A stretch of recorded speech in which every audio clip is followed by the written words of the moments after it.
अस्सलामुअलैकुम, welcome to my YouTube channel. जैसा कि आप जानते हैं कि स्कूल टीचर इंटर्न्स की सीट्स आई हुई हैं, ठीक है। 12,000 जो 500 है ना, ये अनाउंस हुई थी। वज़ीर आला पंजाब ने जो है अपनी एफबी अकाउंट पे, ठीक है, उन्होंने अनाउंसमेंट की थी कि ये इसकी मंजूरी हो चुकी है, तो इसका जो है जल्द ही ऐड आएगा। तो ये कल जो है ना इसका ऐड आया। अ, तो मैं आपको बताऊंगी कि इसकी जो लास्ट डेट अप्लाई की वो कब है और हमने ऑनलाइन पोर्टल पे कैसे अप्लाई करना है, ठीक है। और कब ये मतलब स्टार्ट होगा अप्लाई का प्रोसेस। उसके बाद इसकी मेरिट लिस्ट कब लगेगी और इंटरव्यू कब होंगे, ठीक है। तो ये सारी इन्फॉर्मेशन मैं आपको इस वीडियो में दूंगी। और इसकी सबसे पहले तो हम अप्लाई करने से पहले हमें ये देखना है कि कैसे हम जो है चेक कर सकते हैं कि अपनी जो डिस्ट्रिक्ट लेवल पे सीट्स हैं, किस किस स्कूल में कौन कौन सी सीट्स हैं। क्योंकि ज़ाहिर है जिन्होंने साइंस पे अप्लाई करना है वो साइंस की सीट्स देखेंगे, कुछ ने आर्ट्स पे करना है, ठीक है। कुछ प्राइमरी लेवल पे करेंगे, कुछ एलिमेंट्री पे, कुछ हायर सेकेंडरी पे। तो पहले वो अपने एरिया में जो उनको नियर है, ठीक है, अपनी यूनियन काउंसिल में जो नियर स्कूल्स हैं वो उनमें सीट्स देखें, ठीक है। तो उसका भी मैं आपको बताऊंगी कैसे वो आप चेक कर सकते हैं, ठीक है। ये स्कूल लेवल पे होंगी, इसका ड्यूरेशन क्या होगा, ठीक है, कितने मंथ के लिए होगी। उसके बाद इसके जो मतलब जो जो डॉक्यूमेंट्स हमने अटैच करने हैं, ठीक है, उसका भी फॉर्म मैं आपके साथ शेयर करूंगी इस वीडियो में। तो आपने इस वीडियो को एंड तक लाज़मी देखना है, ठीक है। जितनी भी मुझे इन्फॉर्मेशन मिली है, ठीक है, तो मैं आप तक इंशाल्लाह उसको पहुँचाऊँगी इस वीडियो के थ्रू। तो चलें स्टार्ट करते हैं वीडियो टाइम वेस्ट किए बगैर। तो सबसे पहले हम ये एसटीआई की जो सीट्स हैं, ठीक है, ये टोटल है 12,500, ठीक है। ये स्कूल लेवल पे हैं। आपके जो भी यूनियन काउंसिल में नियर हैं, ठीक है, जहाँ इसकी प्राइमरी लेवल पे हैं, एलिमेंट्री लेवल पे, हायर सेकेंडरी लेवल पे सीट्स अवेलेबल हैं, ठीक है, आपने वहाँ अप्लाई करना है, ठीक है। सैलरी आपके सामने है कि प्राइमरी की 38,000, एलिमेंट्री की 40 और 45,000। और इसका जैसे कि 2024 की पॉलिसी आई थी तो उसमें ड्यूरेशन इन्होंने बताया था 9th मंथ, लेकिन इसका ड्यूरेशन जस्ट 4 मंथ इन्होंने अभी अनाउंस किया। मे बी पॉसिबल कि ये जो है छुट्टियों के बाद जो है इसका ड्यूरेशन बढ़ा दें, लेकिन कुछ कहा नहीं जा सकता क्योंकि ये टेम्परेरीली आई हैं, कोई परमानेंट नहीं है, ठीक है। तो ये फरवरी से मई तक अभी अनाउंस हुई हैं। और 21 से 45 ईयर तक जो मतलब है लोग अप्लाई कर सकते हैं, ठीक है, फ्रेश भी और जो जिनके पास एक्सपीरियंस है वो भी कर सकते हैं। उसके बाद प्राइमरी लेवल पे जो है बीए बीएससी वाले भी अप्लाई कर सकते हैं, ठीक है। एलिमेंट्री पे एमए एमएससी और बीएस ऑनर्स वाले अप्लाई कर सकते हैं, बीए वाले भी बीएससी वाले भी, ठीक है। और जो हायर सेकेंडरी वाले हैं उसको तो आपको बताना कि उसमें एक सब्जेक्ट होता है, उसको हमने मतलब पढ़ाना होता है, इसलिए उन्होंने कहा है कि रिलेटेड जो है ना आपने किसी भी मज़मून में किया है, एमए एमएससी, ठीक है। तो अगर आपने एमए उर्दू किया है, एमए इस्लामियात किया है, एमए इंग्लिश किया है, एमए फिज़िक्स केमिस्ट्री बायो, ठीक है, जिस भी मज़मून में आपने एमए एमएससी या बीएस ऑनर्स किया तो आपने उसी उससे रिलेटेड जो है ना सब्जेक्ट में आपने अप्लाई करना है, ठीक है। सेकेंडरी लेवल पे अगर उस स्कूल में वो वाली सीट्स अवेलेबल हुई, क्योंकि जो मतलब नियर आपको स्कूल पड़ेंगे आपने पहले उसको गूगल पे जाके चेक करना है, ठीक है। मैं आपको वेबसाइट बताती हूँ। तो वहाँ से आपने चेक करके देन उस स्कूल में अप्लाई करना अगर वहाँ सीट है आपके मतलब सब्जेक्ट से रिलेटेड।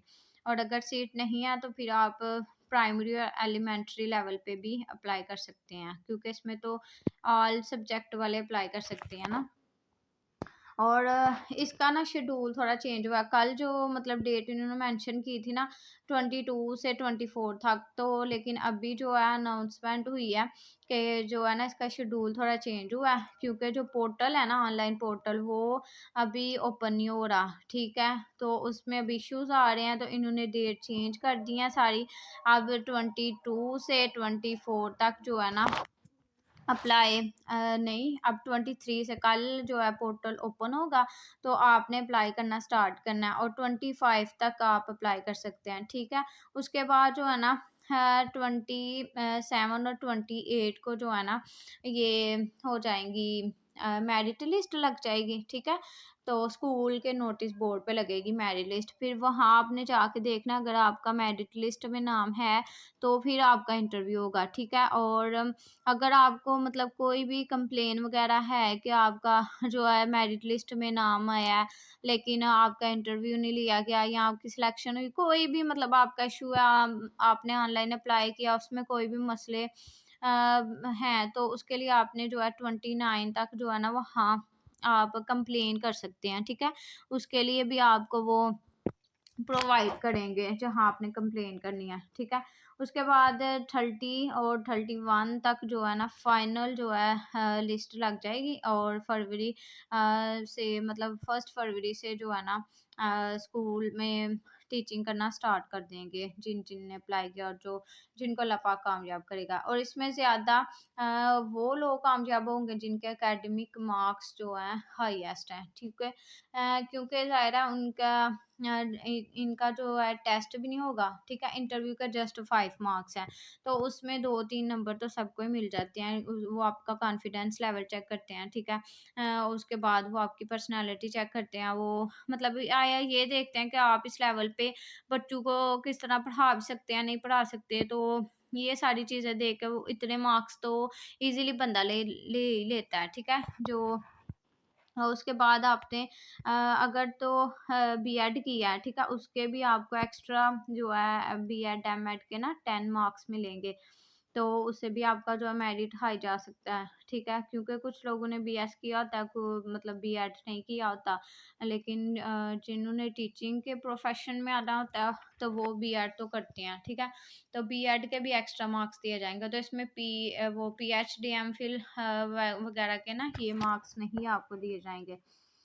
और उसके बाद ये उन्होंने नोट पे भी लिखा है कि ये टेम्परेरी है, ठीक है, महदूद मुद्दत के लिए ना कि परमानेंट, ठीक है। और उसके बाद आप ये देखें ऑनलाइन फॉर्म, ये जो है ना ये चीज़ें उन्होंने आपसे पूछनी है, ठीक है।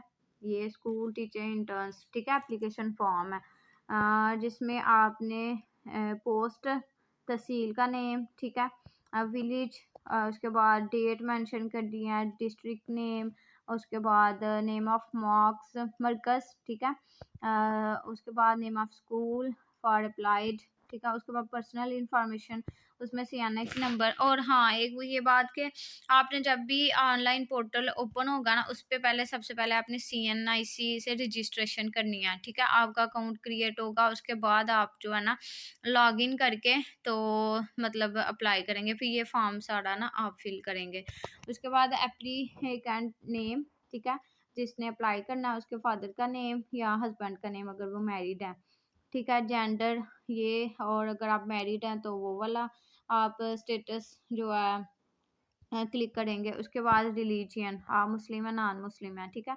डोमिसाइल ऑफ एप्लीकेंट, ये आप अगर आपका पंजाब का है ना तो ये पंजाब की सीट्स हैं, ठीक है, पंजाब वाले जस्टिस में अप्लाई कर सकते हैं। तो डोमिसाइल जो है वो आपने करना है, उसका नंबर, उसके बाद कॉन्टैक्ट जिस पे आपको मतलब इंटरव्यू की कॉल वगैरह आएगी, और उसके बाद नेम ऑफ हर हस्बैंड, ठीक है, अगर हस्बैंड है आपके या उनका आप जो है नाम लिखना है। उसके बाद उनके जो है मतलब हस्बैंड की जो डिस्ट्रिक्ट है, ठीक है, वो आप लिख सकते हैं। क्योंकि पता है जब फीमेल होती हैं तो फीमेल की मैरिज अगर आउट ऑफ सिटी होती है तो वो इसलिए मतलब उन्होंने हस्बैंड की डिस्ट्रिक्ट और पूछी हुई है, ठीक है। और डोमिसाइल ऑफ आर हस्बैंड, ठीक है, और अगर आपका वहाँ का डोमिसाइल बना हुआ है तो CNIC ऑफ हर हस्बैंड, ठीक है। अगर तो आप मैरिड हैं तो फिर आप जो है ना अपने हस्बैंड का भी जो CNIC है ना वो भी लगाएंगे, ठीक है। उसके बाद एड्रेस, और मतलब वो वाला एड्रेस आपने लिखना है जो डोमिसाइल पे है, ठीक है। उसके बाद अपना जो मतलब आपका परमानेंट एड्रेस है वो आप लिखेंगे। उसके बाद एकेडमिक क्वालिफिकेशन, ठीक है, एकेडमिक जो है क्वालिफिकेशन वो आप उसमें लिखेंगे मैट्रिक, ठीक है। मैट्रिक का सब्जेक्ट आपके कौन से थे, आर्ट्स के थे साइंस के थे, ठीक है। बोर्ड ऑफ यूनिवर्सिटी आपने मतलब ज़ाहिर बोर्ड ही होता है इसका, आपने कहाँ से किया, फैसलाबाद, गुजरांवाला, उसके बाद लाहौर बोर्ड, तो जो सा भी आपका बोर्ड है, ठीक है, वो लिखेंगे। उसके बाद आपका जो पासिंग ईयर है, ठीक है, आपने 2010 में किया, 12 में किया, जो भी मतलब आपका बनेगा वो आप करेंगे। उसके बाद आपके मार्क्स जो हैं वो कितने आए और टोटल मार्क्स मार्क्स जो है ना वो लिखेंगे। उसके बाद आप परसेंटेज, उसकी मतलब परसेंटेज ज़ाहिर है डिग्री पे मेंशन होती है कि आपकी जी इतनी परसेंटेज है आपकी, क्योंकि मैट्रिक में परसेंटेज है, सीजीपीए नहीं है। तो आप इसको ना मतलब सीजीपीए पे कुछ भी नहीं लिखेंगे, इसको ऐसे ही छोड़ देंगे। उसके बाद डिवीजन और ग्रेड, ठीक है, डिवीजन और ग्रेड में आपकी सेकंड डिवीजन है और यहाँ आपका बी है ग्रेड, ठीक है, यहाँ ए ग्रेड है, फर्स्ट डिवीजन है। आप इसमें से मतलब उन्होंने कहा एक चीज़ लिख सकते हैं, या डिवीजन लिख लें या ग्रेड लिख लें। उसके बाद मेरिट मार्क्स, ठीक है, वो आपने लिखने हैं कि आपके मेरिट मार्क्स इसके कितने बन रहे हैं। वो उन्होंने मतलब जब मैंने लास्ट जो वीडियो बनाई है ना इससे पहले, तो उसमें मैंने सारा वो मेरिट का बताया था कि अगर आपके 80% मार्क्स है, 90% मार्क्स है, तो मैट्रिक के इतने मार्क्स बनते हैं, ठीक है, वो भी आपने खुद ही मेरिट मार्क्स निकाल के तो इसमें लिखने हैं, ठीक है। उसके बाद इंटरमीडिएट, फिर ग्रेजुएशन का भी ऐसे लिखना है, ठीक है, ग्रेजुएशन से फिर यूनिवर्सिटी लेवल शुरू हो जाता है ना, फिर आपने यूनिवर्सिटी जो है ना वो लिखनी है कि आपने यूनिवर्सिटी से ग्रेजुएशन किया, बीएस किया या मास्टर किया, ठीक है। उसके बाद जो है ना डॉक्यूमेंट्स प्रूफ, और इसके बाद आपने जो है ना डॉक्यूमेंट वो अटैच करने हैं एप्लीकेशन फॉर्म। और मैं आपको एक ये बात बताऊं कि जब लास्ट टाइम सीटीआई की जॉब्स आई थी ना, तो उसमें जो है ना कुछ लोगों ने पिक्चर ऐसे क्लिक की थी कि वो मतलब कि या तो उनको ये हो रहा था कि वो सही नज़र नहीं थी आ रही, ठीक है, इस वजह से भी कुछ लोग जो है ना रिजेक्ट हुए थे। और कुछ लोग तो यकीन करें उनका मतलब मेरिट में बहुत अच्छा फर्स्ट पे भी लोग आए थे, लेकिन कुछ इशू की वजह से, डॉक्यूमेंट्स इशू की वजह से भी कुछ लोग रह गए थे, ठीक है। इसलिए आपने डॉक्यूमेंट्स की जब आपने इमेज बनानी है ना, तो उसको स्कैन करके वो बाकायदा तौर पर नज़र आए, और जो आपके डिग्री के मार्क्स हैं ना सेम आपने वैसे करने हैं, क्योंकि इसमें आपको चांस कोई नहीं मिलना। सीटीआई जॉब्स में भी कुछ लोगों ने ये किया था, ये 2-3 नंबर ऊपर लगा लिए थे, तो इससे कुछ नहीं होना, ज़ाहिर है वो उनका भी एक पूरा प्रोसीजर है, ठीक है। तो अगर आप ऑनलाइन अप्लाई करेंगे तो ये सारी चीज़ें आपकी चेक होंगी कि आप इस लेवल पे आके आप कितना सिंसियर हैं इस जॉब के साथ। तो छोटी से छोटी गलती भी आप जो है आपकी जो है ना वो इसमें आपकी सिलेक्शन में आपको मुश्किल पेश आ सकती है। तो इस वजह से आपने प्रॉपरली इस फॉर्म को जो है ना फिल करना है, ठीक है। पहले इसको फिल करने से पहले आपने सारी चीज़ें अपनी कॉपी पे लिख लेनी है, ठीक है। कॉपी पे लिखने के बाद जो है ना आपने यहाँ हर चीज़ जो है ऑनलाइन मतलब अप्लाई करनी है, ठीक है।